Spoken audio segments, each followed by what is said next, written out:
আসসালামু আলাইকুম everyone, I hope সবাই অনেক ভালো আছেন। আজকে নিয়ে আসলাম ফ্রুট মেলার একটি ব্লগ। তো চলুন দেখে নিই। তো আমরা সকাল সকাল বের হয়ে গেলাম নিউ ক্যাসেলের উদ্দেশ্যে। তো নিউ ক্যাসেলে আজকে ফ্রুট মেলা বসবে।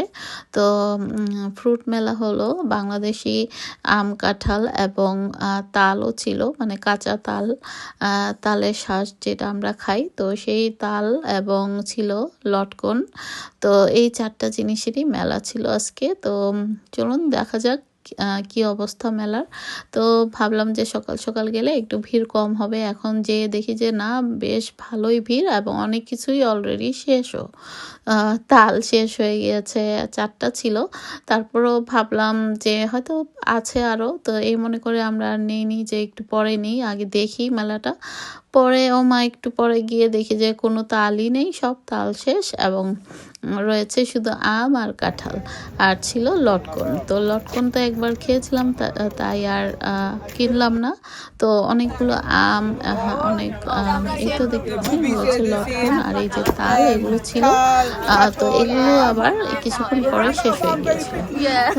তো লটকন তো আমি বেশি একটা পছন্দ করি না, তাই আর লটকন কিনলাম না। তো আমার হাজব্যান্ড আবার আম পছন্দ করে, আর ফ্যামিলির জন্য, মানে আমার হাজব্যান্ডের ভাই বোন এবং মায়ের জন্য অনেকগুলো আম এবং কাঁঠাল কেনা হয়েছে।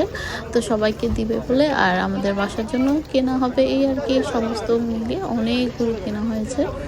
আর মানে কিনে দেওয়ার পর আবারও পাঠানো হয়েছে কাঁঠাল কেনার জন্য। তো পরপর 4টা করে, মানে 4টা কাঁঠাল কেনা হয়েছে। তো যাই হোক, মার বাসায় 3টা কাঁঠাল দেওয়া হয়েছে, আর আমাদের জন্য একটা।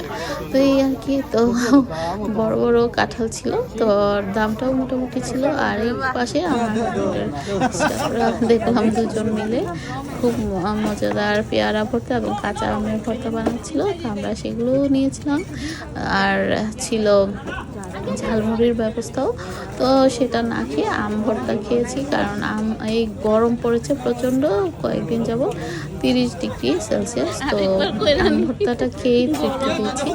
তো এই আর কি, কিছুক্ষণ ছিলাম, আর অনেকের সাথে দেখা হয়ে গেল। আমাদের হাজব্যান্ডের আত্মীয় স্বজন এখানে ভর্তি। আর যার এই মেলাটা, মানে যারা আয়োজন করেছে, তারা আমার হাজব্যান্ডেরই রিলেটিভ হয়।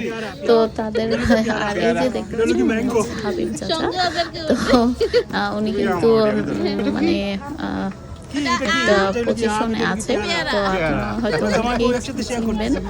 তো যাই হোক, একটা পার্টির আর উনি, ঠিক আমি চিনি না, তবে আমার হাজব্যান্ড চিনে। তো যাই হোক, আমি তাদের একটু ভিডিও করে দিলাম। আমাকে বললো যে একটু ছবি আর ভিডিও করে দিতে। তো এই আর কি। তো আমাদের কেনাকাটা শেষ।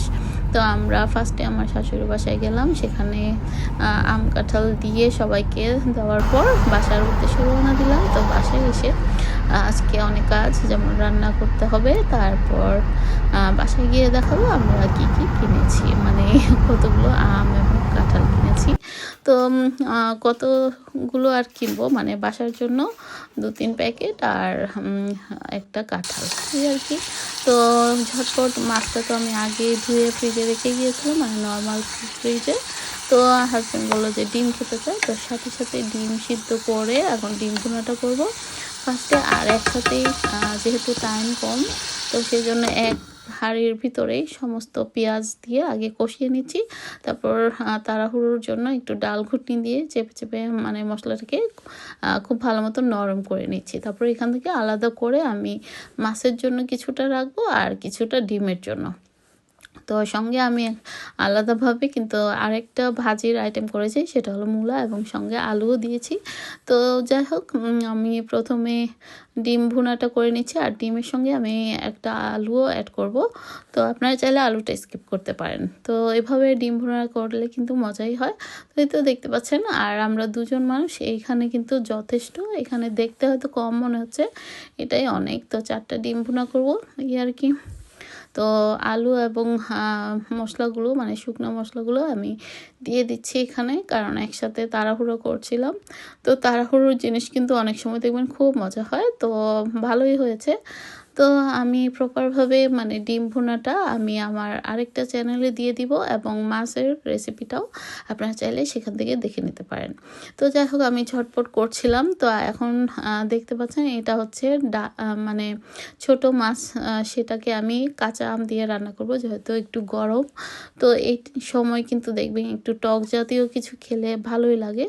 তো ভাবলাম যে ছোট মাছ যেহেতু একটু আম ছিল ফ্রোজেন, তো সেই ফ্রিজের আম দিয়ে মানে কাঁচা আম দিয়েই আজকের ছোট মাছটা রান্না করব। আর খেতে কিন্তু সুস্বাদু, মানে এত দুর্দান্ত হয়েছে মানে এই রেসিপিটা কি আর বলবো। তো যারা এভাবে পছন্দ করেন তারা এভাবে অবশ্যই রান্না করে খেয়ে দেখবেন, খুবই সুস্বাদু হয়।